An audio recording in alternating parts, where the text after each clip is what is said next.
Hello viewers, আসসালামু আলাইকুম। This is me from my page Tasmin Akter family. সবাই কেমন আছেন? আশা করি সবাই অনেক অনেক ভালো আছেন, আর আমিও অনেক অনেক ভালো আছি। আর আপনাদের সবাইকে জানাচ্ছি অনেক অনেক থ্যাঙ্কস, কারণ যারা আমাদেরকে নিয়ে নেগেটিভ কথাবার্তা বলতেছেন তাদেরকেও থ্যাঙ্কস জানাচ্ছি, আর যারা পজিটিভ কথাবার্তা বলতেছেন তাদেরকে তো আরো আরো থ্যাঙ্কস। প্রায় 3-4 দিন পরে আমি ফেসবুক টিকটকে ঢুকেছি আর দেখতেছিলাম নিউজ ফিড গুলো যে সবাই আমাদেরকে নিয়ে কথাবার্তা বলতেছে। কয়েকটা পোস্ট চোখে পড়লো যে বলতেছেন আমরা সবাই নাকি পরকীয়াতে লিপ্ত। আবার কয়েকটা পোস্ট দেখতেছিলাম যে সবাই ভাইয়াদেরকে মেনশন করতেছিলেন যে থাকতে মূল্যদিন, হারিয়ে যাওয়ার পর কেঁদে লাভ নাই। আবার অনেক অনেক আপু ভাইয়ারা আমার নতুন বিবাহিত জীবনে অনেক বেশি অভিনন্দনও জানিয়েছে। আবার তো একটা পোস্ট দেখলাম যে আমার এক্স হাজবেন্ড কে মেনশন করে বলতেছে যে ভাইয়া কাইদেন না আপনি, ওরা এখন আবেগে আছে, আবেগ ফুরিয়ে গেলে তখন বাস্তবতায় পা আচ্ছা, এখন আপুদেরকে বলি যারা এই ধরনের কথাবার্তা বলতেছেন যে আমি আবেগে আছি।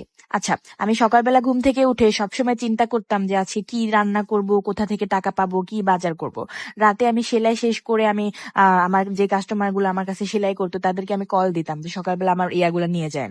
দেন আমার ড্রেসগুলো নিয়ে যাইতো। দেন আমি সেই ড্রেসের মজুরি যেটা পাইতাম ওইটা দিয়ে আমি চাল ডাল সবকিছু কিনতাম, দেন রান্না করতাম, তারপর খাইতাম। আবার এই যে রংপুর থেকে পাবনা বাপের বাড়ি যাইতাম না, এই বাপের বাড়িতে যাওয়ার জন্য আমার মিনিমাম যাতায়াত ভাড়া মানে যাওয়ার ভাড়া 2 থেকে 2,500 টাকা লাগতো। তারপরে বাচ্চা কাচ্চা নিয়ে রাস্তায় বের হইলে কিন্তু অনেক সরঞ্জাম লাগে, বাচ্চা কাচ্চা এটা ওইটা কিনে যায়। তো ওই টাকাটা আমাকে জোগাড় করতে হইতো, দেন আমার বাপের বাড়িতে আমাকে যাইতে হতো। আমি তো ভাই প্রেম করে বিয়ে করছিলাম, আমি তো আমার আব্বু আমাকে বলতে পারতাম না যে তোমাদের বাসায় যাবো, আমার হাজবেন্ড আমাকে টাকা দিচ্ছে না, টাকা দেয় না, ইনকাম করে না, আমি এখন কোথা থেকে টাকা পাবো, কোথা থেকে যাবো। কিছু লোকজন তো বলতেছেন যে প্রেম করেই তো বিয়ে করছিলেন, এখন প্রেম করে বিয়ে করে আবার আপনার ডিভোর্স দেওয়ার কি দরকার ছিল। এখন বলি, আমি যেই বয়সে প্রেম করছিলাম না, এই বয়সে যেই আপুরা ভাইয়ারা বিয়ে করতেছে 100%-এর মধ্যে 99%-এর কিন্তু বিচ্ছেদ হচ্ছে। আমি যেরকম আপনাদের সামনে একটা বাস্তব উদাহরণ যে একটা খারাপ জায়গাতে একটা ভুল সম্পর্কে থাকলে সেখান থেকে বের হয়ে যান, এইটা আপনাদেরকে দেখাচ্ছি। সেম এই একই ভাবে কিন্তু আপনাদেরকে আমি এইটা বোঝাচ্ছি যে ভুল করে আবেগে পড়ে কেউ অল্প বয়সে বিয়ে শাদী করে ফেলবে। একা ইনকাম করছি,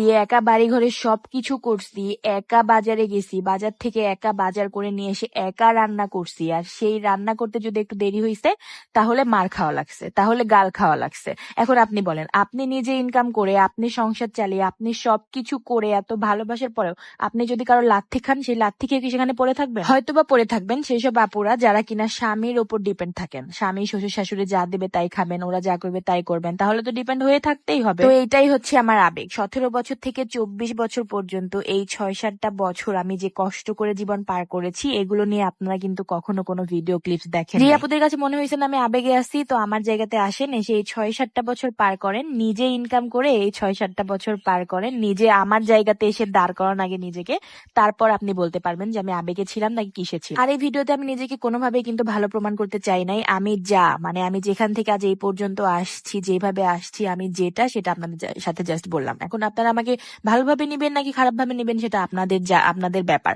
আর আমার কষ্টগুলো আপনারা এসে করে দিয়ে যান না, আর আমার সুখগুলা এসে আপনারা করে দিয়ে যাবেন না। সো আপনারা কি বললেন না বলেন তাতে আমার কোনো যায় আসে না, আমার তাতে কোনো মাথা ব্যথা নেই। আর একটা কথা, আমাদের এক্সরা আমাদের নিয়ে বাজে কথা বলবে, এটাই স্বাভাবিক। তো সে তালে তাল মিলিয়ে কোনো লাভ নেই। আর কমেন্ট অপশন অফ করে রাখার একটাই কারণ যে আমার বিবাহিত জীবনে আমি সুন্দরভাবে এনজয় করতে চাই, আমি আমার মতো থাকতে চাই। আপনাদের এইসব উল্টাপাল্টা কথাবার্তা শুনে আমার মাথার মধ্যে নেগেটিভ ইফেক্ট ফালানোর কোনোই দরকার নাই। সো আপনাদের কথা শুনে আমি কি করব? আমার ঘরে এক ব্যাগ বাজার আপনারা নিয়ে এসে দিবেন না। আর যারা আমার মেয়েকে নিয়ে বলতেছেন, শুনেন, মেয়ে আমার এই কয়েকটা বছর আমার মেয়েকে নিয়ে জীবন সংগ্রামে পার করেছি আমি, আপনারা না। একটা পুরুষের মতো বাড়ি ঘর সংসার বাচ্চা কাচ্চা সবকিছু সামলানো কিন্তু মুখের কথা না। একবারের জন্য নিজেকে আমার জায়গায় দাঁড় করুন, তারপরে আমার নামে কথাবার্তা বলুন।